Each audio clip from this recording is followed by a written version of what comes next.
Greetings, YouTubians, and welcome back to Wayne's Sharp World, where today we are going to take a look at one very smooth bruiser. And what we have here is the Best Tech Knives Slither. Now, before we go any further into this review, I'd like to thank you guys for tuning in today. If you like what you see, please do me a huge favor, hit that subscribe button, follow along, and I will continue to bring you the content. Now, let's take a look at some overall specs on this knife right here. We have an overall length of 8.46 inches with a blade length coming in at 3.66 inches and a blade thickness at 150 thousandths, so considerably thicker than your average production budget knife stocks. We have a blade material of 14C28N and a blade style of what I would consider a sheep's foot, but I can almost hear David C. Anderson from Knife Center right now calling it maybe a modified Warncliffe, maybe, I don't know. I think it's a sheep's foot. There's technically a tip up here, so maybe it's a modified Warncliffe. I'm gonna go sheep's foot. I get sheep's foot vibes. We have a flat grind, a handle length coming in at 4.8 inches, and a handle thickness at 591 thousandths, so also slightly thicker in the handle as well. With a handle material of G10, a very nice liner lock, which we will talk more about when we get to the handle and ergos portion of this review, and a user of a right hand only tip up carry. Very good reason for why this is right hand only. We'll get to that also when we get to this good old handle. Weight of 4.62 ounces and a price $68. So we are officially in that Civivi and Kaiser territory. Is it as good as a Civivi or a Kaiser? Because while Best Tech does make some phenomenal high-end knives, they haven't always crushed it in the budget department. I'll be very honest. Now, I just reviewed a smaller Best Tech a while back, not a while back, like a week ago maybe, the Best Tech Beehive. That was fantastic. This one here is living up to that as well. But let's take a look at some size comparisons. What we're going to focus on, as you guys can see here, we have a very nice minimal flipper tab, and don't want to ruin the action portion or release any surprises, but this has some of the best flipping action for a minimal small flipper tab. So that's what we're going to focus on, is knives with a nice small minimal flipper tab. Here is the Civivi, I honestly can't remember the name of this, Civivi Synergy 3. I was literally having trouble remembering that for a second. The Synergy 3 drop point style. This here, the Civivi Brazen, which also has a relatively minimal flipper tab. If you guys have not picked up a Civivi Brazen yet, you really need to, because from a cost standpoint, action, all that good stuff, one of the GOATs, in my opinion, one of the GOATs. But as you can see, it measures up pretty well with both of these Civivis, and I would have to say it's probably most in line with the Brazen. Some pretty good comparisons with the Brazen. Two phenomenal knives here. Let's get into the Kaiser realm and see what Kaiser has to compare with this knife. Now, I will say, actually a Kaiser Navastid, but the Kaiser that is best compared with this knife is actually one that I let go, the Kaiser Lan. The Kaiser Lan and this knife right here have arguably the best flipping action ever for minimal flipper tab. So look that one up, Kaiser Lan. It's a good one as well. Here we have the Vosti Bellamy, which is one of the many haymakers that have come from Vosti lately.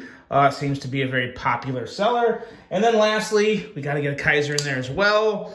The Kaiser Escort. I keep wanting to say Assassin. The Kaiser Escort. Yeah, my reigning knife of the year. So there you go. There's your size comparisons. Now, you'll notice, why do I have Kaiser, Vosti, Civivi? I wanted to bring out the best budget companies to compare with this, because this right here, this Best Tech is officially up there. This knife elevates Best Tech for me in the budget department, in that $60 to $70-ish range. This knife makes Best Tech a real contender in that price category, because this is by far and away the best budget Best Tech I have come across in a full-size form. Obviously, I knew that Beehive was amazing, and it was one of the best fifth pocket knives I've ever handled, but it's a small knife. So this is an excellent big budget knife. Not like massively bulky, but just, you know, in length and size, it's a good one. It all starts with this blade here. We have it's a rather brute blade. This is a very interesting blade from the grind and the shape. We have edge reading of 19 thousandths, and it's a very nice 19 thousandths, but as you see up here towards the tip, how do we get that here?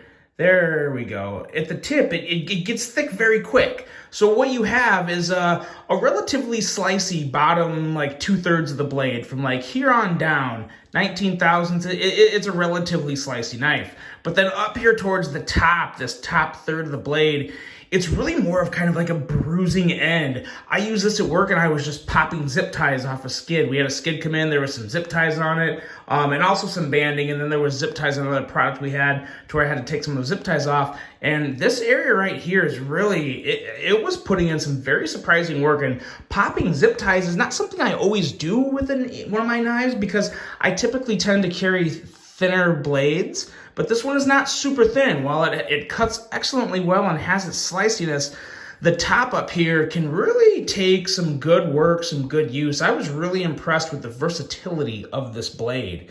The only thing that I'm really not a big fan of with this blade is the holes in the fuller. I like the fuller. I think the fuller does it wonders from an aesthetic standpoint.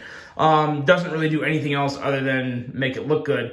But the holes here, I've never been a fan of holes. Like, the only holes I want on a blade are ones that I can flick with my middle finger. That's it.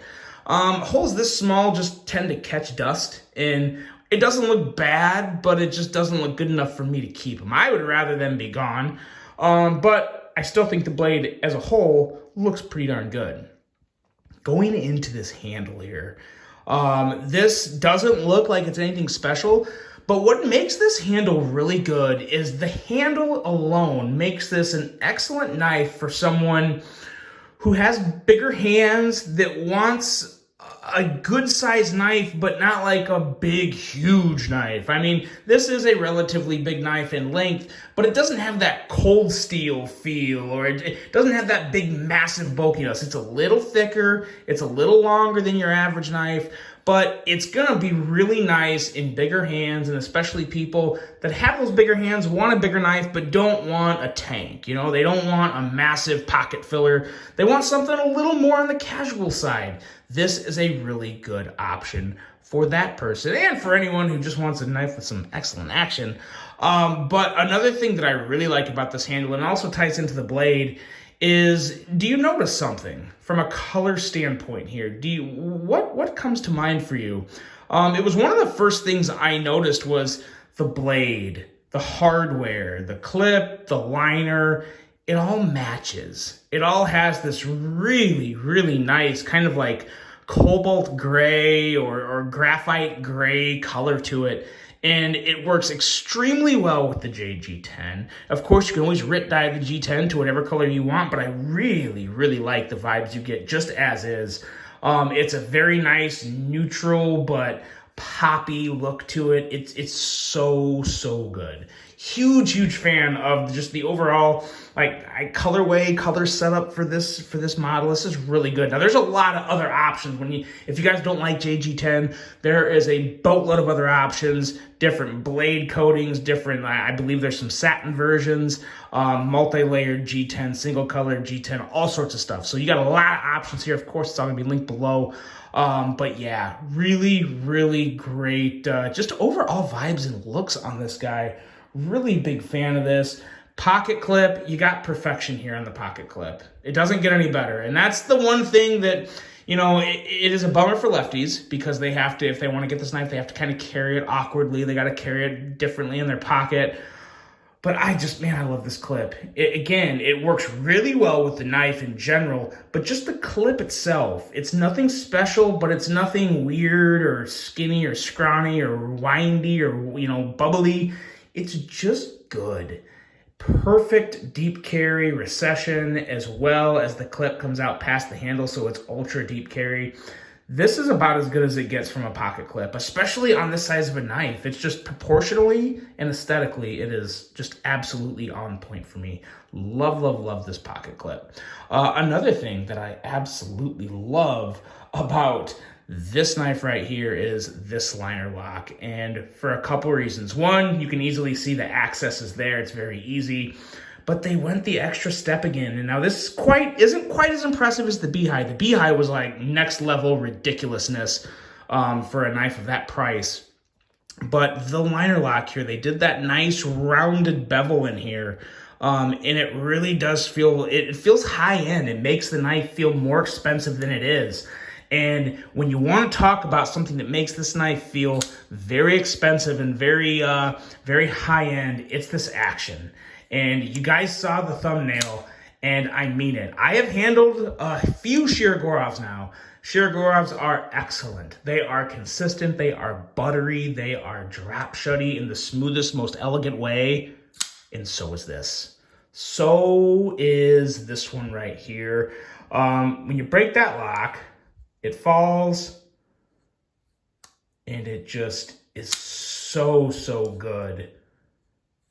So good. In the flip, it really is. I'm going to say this right now. I don't know even if Shirogorov themselves made a budget knife, I don't know if they could have better budget Shirogorov action than this one right here, than this Slither here. It really is phenomenal. From the effortless deployment and the nice solid thwack you get, to the close, which is so smooth. So smooth. It's one to where if you time it right, you can definitely do kind of the let's see here. Whoop. Yeah, you gotta get used to it, but you can just drop shut it, and it's so good. It is a very fidget friendly knife, especially for just a flipper. And when a knife is this smooth, this soft, buttery, drop shutty goodness, it really does elevate the fidget factor of a knife, and it makes it just incredible. And it makes it worth every penny of $68. Final thoughts on this guy, overall thoughts are very impressive. Bestech is on to something here. Like I said before, they've always wowed me with their premiums and their high ends, but if they can make more budget knives like this, that's kind of scary for the competition, because you guys know how much I love Kaiser. You know I like Civivi. You know I like Vosti. You know I like a lot of budget brands out there. And it has been a long time since I've had a Bestech budget knife in my hand that's this good. It really is phenomenal. There's very few things I would change about it, with the exception of probably get rid of those holes, but love the blade steel, love the colorway, love the ergos. The action is out of this world for a $68 knife. It's fantastic, guys. It is one I would highly recommend, and it's very readily available. It is very easy to get right now. So hop on down in that link below and check one of these guys out. You will not regret it. I can almost promise you that. If you pick one up, let me know what you think of it. You won't be disappointed. I really hope you guys enjoyed this one. Hope you have a great rest of your day, and until the next one, I'm out.